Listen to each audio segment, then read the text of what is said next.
भारतीय लोकतंत्र में एक अनावश्यक बुराई रही है कि जिस क्षेत्र में सत्ताधारी पार्टी चुनाव जीतती है वहीं विकास कार्य होता है, वही रौनक रहती है। जहां से सत्ता पक्ष के प्रतिनिधि नहीं चुने जाते, वहां की सड़कें भी वीरान हो जाती है। यहाँ तक उन क्षेत्रों को पर्याप्त रोशनी के लिए बिजली भी नहीं मिलती, प्रोजेक्ट ठप पड़ जाते हैं, नई योजनाएं तो दूर की कौरी हो जाती है। क्या कुछ ऐसा ही एक बार फिर अयोध्या के साथ होने वाला है? जब से केंद्र और राज्य में सत्ताधारी पार्टी भारतीय जनता पार्टी को संसदीय चुनावों में यहाँ पराजय मिली है, सोशल मीडिया पर लोग अयोध्या के स्थापित होने की बात करने लगे हैं। उन्हें इस बात का डर है कि एक बार फिर अयोध्या पर सीता माता के श्राप की छाया तो नहीं पड़ गई। एक बार टीवी चैनल से बात करते हुए अयोध्या के राजा के रूप में जाने वाले विमलेंद्र मोहन प्रताप मिश्रा ने कहा था कि स्थानीय किंवदंती के मुताबिक जब भगवान राम ने अफवाहों की वजह से माता सीता को अयोध्या से बाहर निकाला था, उन्होंने श्राप दिया। कई लोगों का मानना है कि इस अभिशाप की वजह से ही शहर में कभी भी तीव्र गति से विकास नहीं हुआ। जिस अयोध्या में कुछ साल पहले तक एक भी बढ़िया होटल नहीं था, अब वहां 5 स्टार होटल बनाने की परमिशन मांगने वालों की लाइन लग गई है। अयोध्या में 5 स्टार होटल बनाने की अनुमति मांगने के लिए प्रशासन को 100 से ज्यादा आवेदन मिले। पौराणिक कथाओं की माने तो अयोध्या को किसी ने बसाया नहीं था, इस शहर ने अपने आप ही आकार ले लिया और साकेत नाम से इसकी पहचान बनी। भारत में 7 धार्मिक शहरों की चर्चा होती है, जिसमें हर शहर की उत्पत्ति भी कोई ना कोई कहानी है, और अयोध्या शहर कैसे बना इसकी कोई कहानी नहीं है।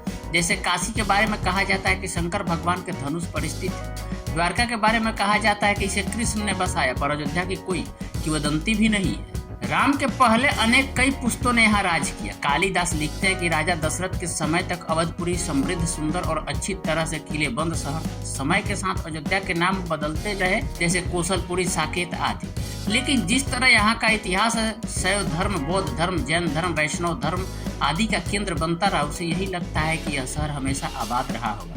फिर भी इसे स्थापित क्यों कहा जाता है, यह भी समझ में नहीं आता है। हिंदी की प्रसिद्ध साहित्यकार और पत्रकार मृणाल पांडे एक आर्टिकल में लिखती है कि 1858 की सर्दियों में विष्णु भट्ट ने जिस भयभीत शहर को देखा, वह निश्चित रूप से त्रेता युग की चमचमाती पौराणिक अयोध्या नहीं थी। अमृतलाल नगर के 1957 में जो अयोध्या देखी, उसके स्मारकों पर घास फूस उग गए और लोग गद्दर के बाद हुए अपमान को साझा करने से कतराते थे। वो फिर भी अलग थी।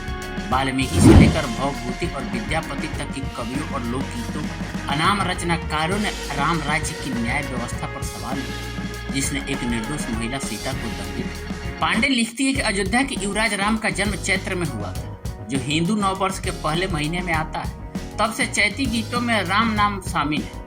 उनकी माँ का विलाप आज भी पूरे भारत गंगा के मैदानों में लोकप्रिय चैतियों में गूंजता है। किन मोरे अवध उजारी हो बिलखे कौशल्या, राम बिना मोरी सुनी अयोध्या को सुझावती लाई। रानी कौशल्या रोती है, किसने मेरी अयोध्या को बर्बाद कर दिया और मेरे राम को भगा दिया। कोई समझदारी से बात करने की कोशिश क्यों नहीं कर रहा है। शुद्ध सनातन संस्था के फाउंडर अजीत कुमार मिश्र अपने फेसबुक पोस्ट में लिखते हैं कि मैं जो अनीति कछु भाषो भाई तो मुहि बर जहूं भय बिसराई। श्री राम अयोध्या वासियों से कहते हैं कि अगर मैं भी कुछ अनीति की बात कहूँ तो आप सभी भय को त्याग कर मुझे रोक देना। कभी नारद वाल्मीकि से कहते हैं कि राम राजम उपशिव ब्रह्मलोका प्रयास्यते, यानी राम अपने राज्य की उपासना करने के बाद लोग चले गए। आखिर राम क्यों अपने अयोध्या का शासन न करके उसकी उपासना करते रहे? क्योंकि राम जानते थे कि अयोध्या और वहाँ की प्रजा का मिजाज किसी के शासन को स्वीकार नहीं करता। मिश्र लिखते हैं कि यही कारण रहा कि राम ने पहले अपने वंश के राजाओं का इतिहास देखा, और जब वो ये जान गए कि अयोध्या किसी की नहीं सुनती, तो ब्रह्मलोक जाने से पहले अयोध्या किसी को नहीं सौंपी, न तो अपने पुत्र लौ और कुश को, और न ही अपने भाइयों को। राम ने अयोध्या किसी को नहीं दी।